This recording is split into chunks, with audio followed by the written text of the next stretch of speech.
It's the Brad and John Show. It is the Brad and John Show. Today's date is September 10th, the day before 9/11. And this is the C block, the Charlie block, which means we start right around 7:40, and our GPS time's only off by 4 minutes so far. And the reason I mentioned the date is because the fact, for those of you who are listening to the future on bjshow.co, bjshow.us, we had a lot of people listen live, a lot of people listen to the future on our regular podcast, our video podcast on the aforementioned two sites. John, something that I brought up, I was debating if I was going to be in my top three or not. Have you seen this story? And they showed the video of the Air Force attacking the orb with Hellfire missiles, and the Hellfire missiles just bounced off. Have you seen this crazy thing? No. Wait. Whoa. Explain this to me. I've never seen this. Okay. If you go to, it's on several websites this morning, and let me pull up one, and I'll give you the. Should I just look up Air Force? I think it's still on the front page of Fox News. I've seen it on a couple different other places as well too. But essentially, I think it's like right now. Okay, it's the second story. Well, actually, it's the second story down. Congress rattled by video showing missile strike an orb that would not break. Hellfire missile bounces off a mysterious orb in stunning UAP footage shown to Congress. And essentially, it is sort of spooky. It shows this gun sight video of a orb being attacked by United States. It's a drone firing a Hellfire missile at an orb off Yemen. And the object will remain intact and keep moving, raising urgent questions about technology beyond known military capabilities. At a House Oversight Subcommittee meeting on UFO transparency and whistleblower protection, Representative Eric Burlison, representative from Missouri, unveiled the video. The footage showed an MQ-9 drone attacking a UAP orb as another MQ-9 launched a Hellfire missile at it. The missile struck the orb, but instead of destroying it, the round appeared to bounce right off. And here's according to George Knapp, his journalist. That's a Hellfire missile smacking into that UFO, and it just bounced right off and kept going. There are servers where there's a whole bank of these kind of videos that Congress has not been allowed to see. Okay, if you know who George Knapp is. No, who's that? George Knapp is, he fills in sometimes for George, what's his name? Stephanopoulos? No. The guy on matter of fact, the interesting part of that story is George Norrie. Do you know who George Norrie is? No. George Norrie does a national talk show. He took it over from Art Bell, the infamous Art Bell late night talk show where Art Bell used to have all these conspiracy theorists and stuff like that. And George Norrie took it over. At the time, George Norrie has a fascinating career. George Norrie was an officer went to college, became an officer in the Navy, if I'm not mistaken. After he graduated, after he got out of the Navy, he retired from the Navy. He got into the news business, and one of his claims to fame is he was hired as the news director at Channel 5, and he's the guy who hired Karen Foss. Oh, wow. Yes. I hear she's looking really good these days. Yeah, don't say. Wait, did I just get fired? Yeah, don't say that at KWMU. You'll be fired instantly. So George Knapp is another one. And if I'm not mistaken, I believe George Knapp is also a former television news director, I believe in Las Vegas, if I'm not mistaken. And he's very much into the UFOs. See, only the government, everybody and their brother calls it a UFO, but when the government starts talking about it, it's not a UFO, it's a UAP. Why can't we just call it a UFO? You know what I mean? Because they got to be a little more precise, Brad. Well, an UFO is unidentified flying object. A UAP is what? I can't even talk this morning. Unidentified aircraft personnel or something. I don't know. What does it even stand for? Do you know what UAP stands for? No idea, but I would like to thank you because right now, if you go to johncombest.com, I usually don't like adding stories this late, but at 7:47, I added a link to NBC and Eric Burlison, Brad. And for folks who go to my website tomorrow, I'll put it up tomorrow since I didn't have it up at 7 a.m. today. So thank you for that, Brad. So John, who never would compliment me for anything, he's normally cutting me down. I do it every day, Brad, and you brush them off and you ignore them, which disincentivizes me to say anything kind about you. You're right, Brad. So, John, although this morning, all I've done is ask your opinion on this. Do you believe there are UFOs out there, UAPs? Do you believe? I mean, the interesting thing about it is the body of evidence becomes more and more irrefutable all the time. I mean, yeah, I think they don't exist. And I think that there's a lot of phenomenon that the government has hid and covered up that isn't actually alien life, but is strange, freaky objects that we're not able to identify their origin, and the government lies and covers it up. And then the Brad Hildebrands of the world, the thumbsuckers and the knuckle-dragging troglodytes say, see, they know it's an alien. I bet it had 2 heads. I bet it was filled with goo.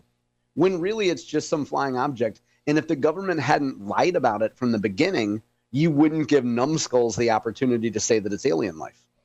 Okay, let's go back to that for a minute, and let's talk about the thing which we didn't talk too much about, the appearance last week of RFK in front of the Congressional Committee. Did you watch any of that testimony?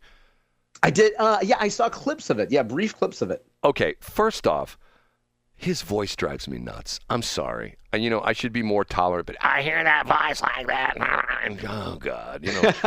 Can't we get him an official spokesman? Or in today's technology, can't we give him like a little mouthpiece that will change his voice into a normal sounding person? You would think so, Brad, but maybe that's part of his gimmick. But get back to what he was saying. Well, see, what's interesting about it is he brought up so many things about, because they're gigging on him because of the fact that he's against a lot of these vaccines. And if you know the story that came out of Florida, there's a Florida, I think he's the head of the Attorney General, no, the Surgeon General of Florida.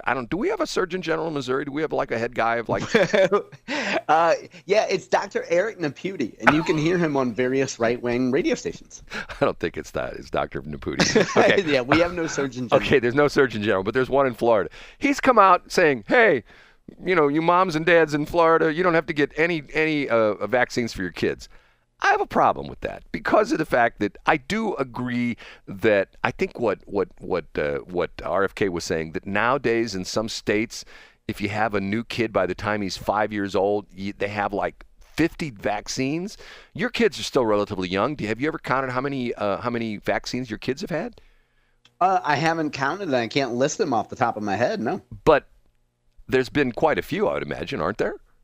Yeah, I mean, I think that most parents, that care about getting their kids vaccinated against measles and other common things that are not COVID, would go ahead and get the vaccination, sure. Well, see, the interesting thing is that there's certain things, like, for example, when I used to listen to Dr. Drew and Adam Carolla on the Loveline show, back in the day, Dr. Drew was a huge proponent of the HPV virus, human papilloma, was it papilloma virus? Papilloma virus, yeah. Human papilloma virus, which, if you know the whole crazy story with it about, is that it's a virus that can become active during adolescence and early adulthood. Essentially, it can be sexually transmitted, and the HPV vaccine would essentially eliminate that. And there were a lot of people that were like, oh, this is terrible. And it was interesting because even Dr. Drew talked about this. It got almost universal approval by the medical community. You normally have outliers. People say, oh, we think that vaccine's bad.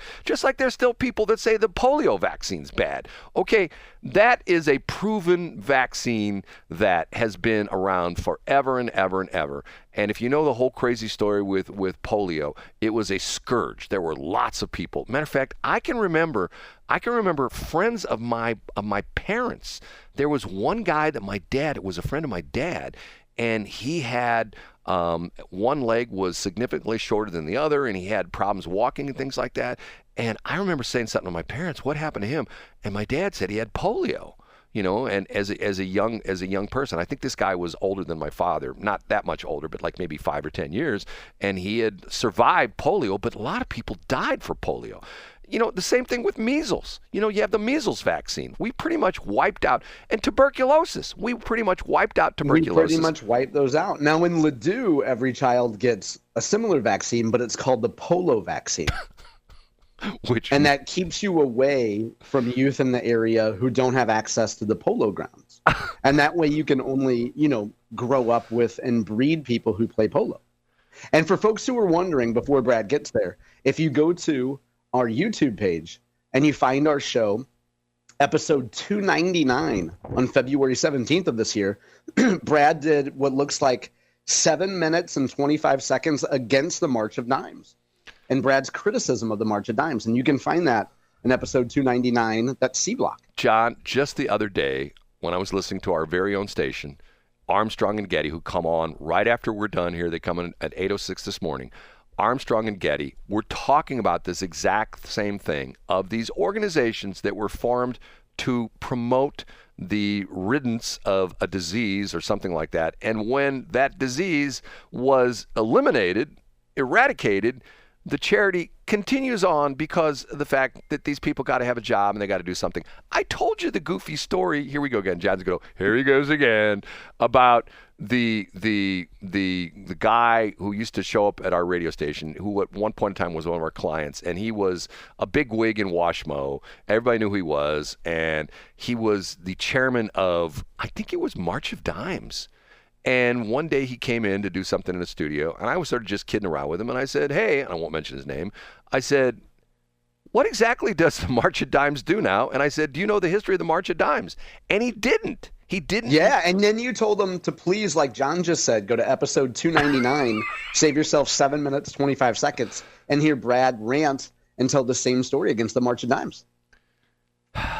John, if we came up with this amazing drug and there were no more heart attacks in the United States, and the United States, the Heart Association was still in business, and they say, well, we've fixed heart attacks, so we're going to essentially be a proponent of Valentine's Day because that's our heart, and we're going to promote we're going to promote the fact that on Valentine's Day you should kiss your mother-in-law and everything's right in the world, and please send your donations. Video series right there. Please send your donations to the Heart Association. We still need your money because there's still be. It's just like yesterday you talked about, and I shouldn't say this, and I didn't go off on this very much, but yesterday when you told the story about the money that's being given to supposedly the money's being given to the tornado victims, which is being paid for by the interest off the Rams settlement, and it's being funneled through United Way.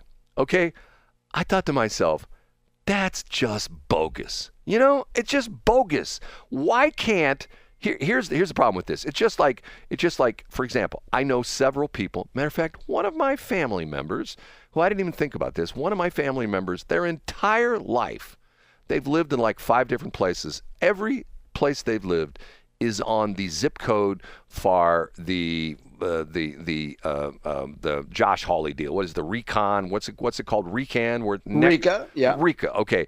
Every single one. And it requires so much paperwork, and everything has to be, you can't just show them a birth certificate. You have to get a certified copy of your birth certificate, a certified copy of your marriage certificate, a certified copy of your birth certificate, a certified copy of your toenail inspection certificate. You've got to get all this kind of stuff.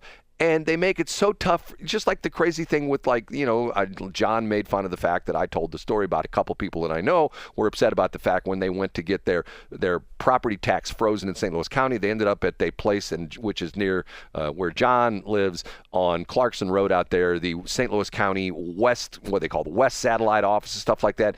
And you couldn't come in the building. Oh, you had to stand out in the parking lot. You had to wait in your car, and then you had to get a message that said, come on in. Right. Well, they didn't even do that. They just come out the door. Okay, next. That kind of stuff. Okay, why can't the state of Missouri, how come somebody can't, like, rent an armored car, drive into North City, and go door to door and say, are you the property owner here? Yes, I am. You know what? Your house looks a wreck. Do you think it can be fixed? Yes, we had an estimate that would be $30,000. It would put it back in good shape and we can move back in. Okay, fine. Here's $30,000 in cash. Get it taken care of. Okay? There's nothing lost in translation. The people are face-to-face with the victims of the tornado. There's no United Way involved where some guy who's making 6 figures, who's the head of it, and the assistant director of the United Way of St. Louis is making low 6 figures, and then there's 14 other people below them who are making high 5 figures, and by the time that $1 million that was given to them by the state, they give out $2,000 to the affected people. Why can't we just flatten that thing out? Why can't we just have somebody drive around in an armored car handing out cash? John, why isn't that? I'll tell you exactly why. And I heard this answer because I just went to the Cottleville Weldon Spring Chamber of Commerce. I mean, technically I didn't go, but I went to Brad's Facebook page, and the pictures were so clear and crisp, particularly the zoomed in pictures of the pretty blonde woman, that I felt like I was there. And during the presentation, I heard folks from Cottleville say that they're teaming up with St. Louis City and Kara Spencer, and they're not using armored trucks, but in fact, they're using golf carts. Now, did you pay attention during that, or were you focused on the pretty blonde woman, Brad? By the way, John, glad you mentioned that, because one of the people who was one of the guest speakers yesterday, who you see her picture there, is from the Habitat for Humanity, and she's promoting the fact that she was talking about all the things that Habitat for Humanity does, and she promoted the fact that on September 20th, you can go over the edge for Habitat for Humanity. And what's that web address, John? What's that web address? That OTE 365, Brad. It's amazing. It's OTE636.org. OTE636.org. Now, Brad, when she gave her speech, would you say it's fair to say that she was edging you? No. Here's an interesting story. I had to leave a little early because the meeting went long, and I had a doctor's appointment, and I had to leave. And she was one of the last speakers, and because I've never met her in person, talked to her on the phone, and her and I had gone back and email several times.